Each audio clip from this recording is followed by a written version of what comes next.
I always thought losing my father would be the hardest part of that miserable year, but I was wrong. What came afterward, what my sister Melanie turned it into, cut deeper than any grief I had prepared for. The day of the will reading was supposed to bring some sense of closure, maybe even unity. Instead, it exposed cracks in our family I didn't know were there. Dad had always been fair.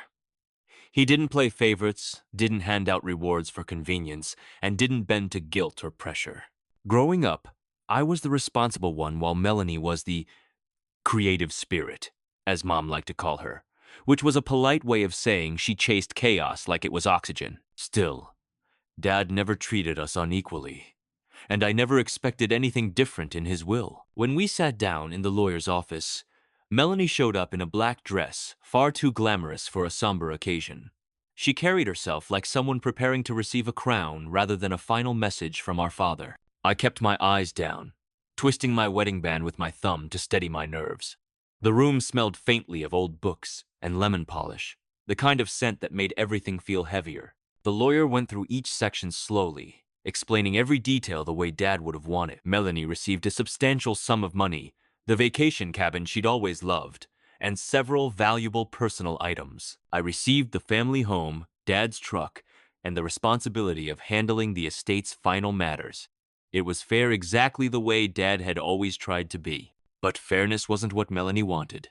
The moment the lawyer closed the folder, she shot to her feet, her chair scraping loudly against the floor. Her face twisted in disbelief, then fury, her eyes flashing like an accusation waiting to be flung. She said she deserved more, that Dad would have given her everything if he hadn't been manipulated in his final months. Her voice cracked, not with grief, but entitlement. I sat frozen as she pointed at me, insisting I had talked Dad into decisions that favored me. It was absurd, considering I spent the last year trying to convince Dad to move into assisted care, not adding anything to my supposed inheritance tally. The lawyer tried to calm her, reminding her everything was notarized and recorded properly. Melanie wasn't hearing any of it. She was already building her narrative. Her accusations grew louder, each one more warped than the last. She claimed Dad promised her the family house, even though she left home as soon as she turned 18 and never looked back. She insisted she should have received the bulk of the estate because she was the emotional heart of the family, whatever that meant. The irony of her words made my stomach twist. Mom sat quietly in the corner, pale and trembling, looking as if Melanie's outburst physically drained the air from the room. I wanted to go to her, but I was stuck, anchored by the tidal wave of my sister's rage. I had seen Melanie angry before, but this was something different. This was desperation dressed as righteousness. The lawyer eventually escorted us out separately to avoid further chaos. I ended up in the hallway, heart thudding, bewildered by how fast everything had spiraled. As I gathered my papers into a neat stack, Melanie brushed past me with a glare so cold it felt like a slap. She muttered something under her breath, something about fixing what was stolen. That was our first warning. Later that evening, when I got home, I replayed the scene in my head, trying to pinpoint the moment Dad's death turned into a battlefield.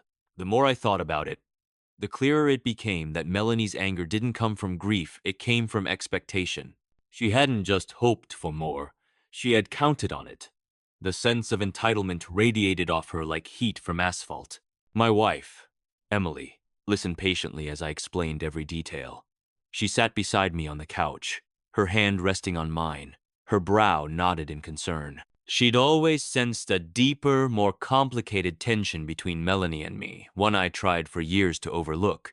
This time, though, Emily didn't bother pretending to be neutral.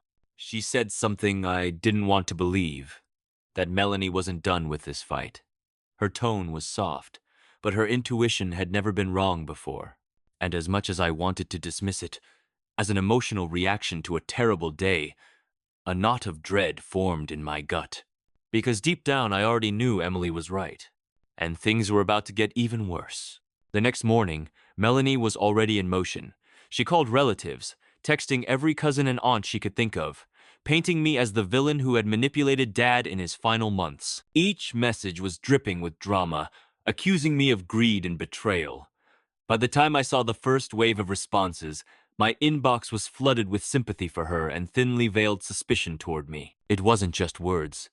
Melanie showed up at our home later that day, demanding to see documents, letters, and even Dad's old journals. She claimed it was her right, her duty to protect the family's legacy. But the intensity in her eyes suggested something darker. I could see she wasn't satisfied with what she had received. She wanted proof that the inheritance could be reshaped in her favor. Her presence felt intrusive, suffocating, like a storm hovering over our living room. I tried to reason with her calmly, but every attempt was met with manipulation. She twisted my words, accusing me of hiding things Dad had confided to me, claiming she had a moral entitlement the law couldn't deny. The more she spoke, the more desperate she sounded, like a child who had been denied a toy she believed was hers by birthright. Her vehemence left a bitter taste in my mouth. I started noticing inconsistencies in her claims. She knew details about the estate that Dad had never shared with anyone, not even me. Names of certain accounts, loan details, and financial advisors' notes, she brought them up casually, as though she had been privy to confidential information all along. My unease grew with every passing minute, gnawing at me like a persistent ache. By mid-afternoon, Melanie's campaign escalated. She called Dad's lawyer again, demanding a reevaluation of the will, insinuating that I had coerced Dad or hidden critical documents. The lawyer, a professional who had handled estates for decades, remained firm, explaining the legal finality of the documents. Melanie's response was sharp, bitter, and increasingly irrational, revealing a dangerous mix of entitlement and panic. I watched her pacing our driveway later, phone pressed to her ear, her voice tight with urgency. She mentioned debts I had no idea existed and loans that had been taken without anyone's knowledge. The pieces began to fall into place, her financial recklessness, her desperation, and now this obsessive drive to claim what was hers. Every instinct told me she was hiding something that had nothing to do with fairness. That evening, she barged into our home again, demanding to see Dad's personal files. I refused, and the look she gave me froze me in place. It was the same intensity I'd seen in her courtroom tantrums as a teenager, amplified by greed and desperation. The woman I once called my sister was unrecognizable, consumed by a need that couldn't be reasoned with. Melanie's obsession didn't stop with me. She pulled Mom into arguments, whispering insinuations that I had manipulated Dad emotionally to favor me. She painted herself as the victim, crying and accusing in a way that made family members question who to believe. Even Mom, who had always been the peacemaker, looked torn, uncertain, and fragile. It was maddening to watch her twist everyone's perception with tears and fury. By the time she declared she was taking legal action, I wasn't surprised. She accused me of stealing her inheritance, claiming the courts had failed her and that I had conspired against her. Her words were sharp, precise, and cruel, the result of meticulous planning over weeks or even months. It was no longer about grief. It was about survival, her survival, at my expense. I sat alone that night, the weight of her words pressing on me like a physical force. I thought about the inconsistencies, the knowledge she had, and her desperation to access Dad's documents. Something in my gut screamed that this wasn't just entitlement, it was a calculated move to cover something else entirely. And for the first time, I realized the legal battle wasn't the worst part of this story. Something much darker was hiding behind her outrage. I couldn't stop thinking about Melanie's strange knowledge of Dad's private financial matters. Every detail she brought up, the exact amount of certain accounts, the names of advisors, even dates of transactions, was information that should have been impossible for her to know. A gnawing suspicion settled in my chest. She had been hiding something, and it had nothing to do with entitlement. Something about the way she obsessed over the inheritance didn't sit right. Determined to understand, I began reviewing the documents Dad had entrusted to me. I cross-checked them with bank statements and emails, trying to spot the source of her insight. It didn't take long for a pattern to emerge. Certain entries had annotations and changes that didn't match Dad's handwriting. They were precise, calculated, and unmistakably deliberate. Someone had tampered with the accounts, and every clue pointed toward her. The more I investigated, the more the picture of her desperation became clear. I discovered a small, hidden loan taken out in Dad's name years ago, a loan that wasn't recorded in the estate paperwork he had left. And when I dug deeper, the signature matched hers perfectly. My stomach dropped as I realized Melanie had forged Dad's signature to take money she had no right to. The inheritance dispute suddenly shifted from entitlement to criminal activity. I sat in the quiet of Dad's study, phone in hand, staring at the scanned documents that proved the forgery. Part of me wanted to confront her immediately, to throw the evidence in her face and demand answers. Another part, the part that remembered my father's calm and measured ways, told me to be strategic. This wasn't just family drama anymore. It was legal, and every move needed to be deliberate. That night, I barely slept. I replayed every interaction, every demand, every furious phone call, and realized how carefully Melanie had been covering her tracks. The obsessive accusations, the rumors, the claims of manipulation, they weren't just selfishness. They were a smokescreen. She had crafted a narrative to protect herself, and now the truth was a ticking bomb waiting to explode. The next morning, I quietly gathered the copies of all the forged documents, emails, and bank statements. I left them in a folder with my lawyer, making sure every detail was accounted for. It was strange, almost surreal, to hold evidence against my own sister, someone I had shared birthdays, holidays, and childhood memories with. But there was no other choice. The law, and the truth, had to come first. I scheduled a meeting with my lawyer to discuss the strategy. Every step was planned carefully. Melanie had to believe she had leverage, but I needed to be ready to expose everything when the time was right. The betrayal ran deeper than I had imagined, but for the first time, I felt a spark of control. I wasn't powerless in this mess. I had the cards, and I intended to play them wisely. Meanwhile, Melanie continued her public campaign, posting subtle hints on social media, whispering to relatives, and contacting Dad's former colleagues as if nothing had changed. She had no idea I was aware of the forged loan, of the hidden money she had siphoned. Watching her flail blindly while I prepared felt like a strange, tense reprieve from the chaos she had created. I thought back to all the times she had accused me of greed, of manipulating Dad's final months, and I realized the cruel irony. She had been the one orchestrating a deception that would have cost our father's estate and tainted his legacy. Her tantrums, her threats, her relentless pursuit of more, all of it had been carefully staged to protect herself. Every word she had shouted at the lawyer, every tear she had feigned, was now tainted with guilt she didn't even know I could prove. Finally, the plan started taking shape. I wasn't going to ambush her or humiliate her in public. I wasn't cruel, but I would make sure the truth came out in the courtroom, where the law couldn't be twisted. I knew Melanie would be caught off guard, forced to answer questions she could not lie through. And when that happened, the facade she had built for years would crumble entirely. She had no idea what was coming. The morning of the court hearing arrived with a tense stillness that felt almost suffocating. The courthouse smelled faintly of polished wood and old paper, a scent that seemed to magnify every sound. Melanie walked in first, her posture rigid, lips pressed into a thin line, eyes scanning the room like she was ready to claim it as her stage. Every step she took seemed calculated, as if she were preparing to perform a script she had been rehearsing for weeks. I followed behind her quietly, the weight of the evidence folder tucked under my arm.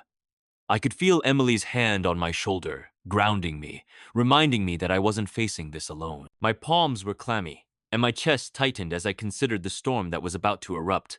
Melanie's gaze flicked toward me, sharp and accusing, but I kept my expression neutral, betraying nothing. The judge entered, and the room instantly settled into a hush. Melanie's eyes narrowed as the proceedings began, and she leaned forward, ready to seize every word as if the court belonged to her. Her lawyer opened with a passionate plea, painting her as a wronged daughter, entitled to more than the inheritance she had received. Her voice carried conviction, but cracks of desperation peeked through whenever she glanced at me. I watched, silent, as her carefully constructed performance began to wobble. When it was my turn, I spoke clearly and calmly, presenting the facts as they were: the will, the notarized documents, and Dad's intentions. I stayed factual, letting the documents and evidence speak for themselves. Every forged document, Every email and hidden transaction I had uncovered was laid out with precision, highlighting inconsistencies in Melanie's claims without a trace of malice. The courtroom felt charged, the air vibrating with tension as she realized she couldn't control the narrative as she had hoped. Melanie's demeanor began to shift visibly. Her shoulders stiffened, her face paled, and a nervous tremor crept into her hands. She attempted to rebut my claims, but each argument stumbled under scrutiny. Her lawyer tried to fill the gaps, but Melanie's own inconsistencies undermined every defense he offered. It was as if her carefully crafted story was unraveling thread by thread in front of everyone. The turning point came when the judge asked a question so pointed it seemed to cut through the tension like a knife. He leaned forward and requested that Melanie explain the signature on the hidden loan documents, the ones clearly forged in Dad's name. Her eyes widened in panic, and a tense silence filled the room. She opened her mouth to speak, then closed it, faltering under the weight of the undeniable evidence. I could see the panic rising in her like heat under her skin. She attempted vague explanations, claiming memory lapses, misunderstanding, and clerical errors, but her responses were vague and contradictory. The more she tried to defend herself, the more the judge's skeptical gaze seemed to pierce her facade.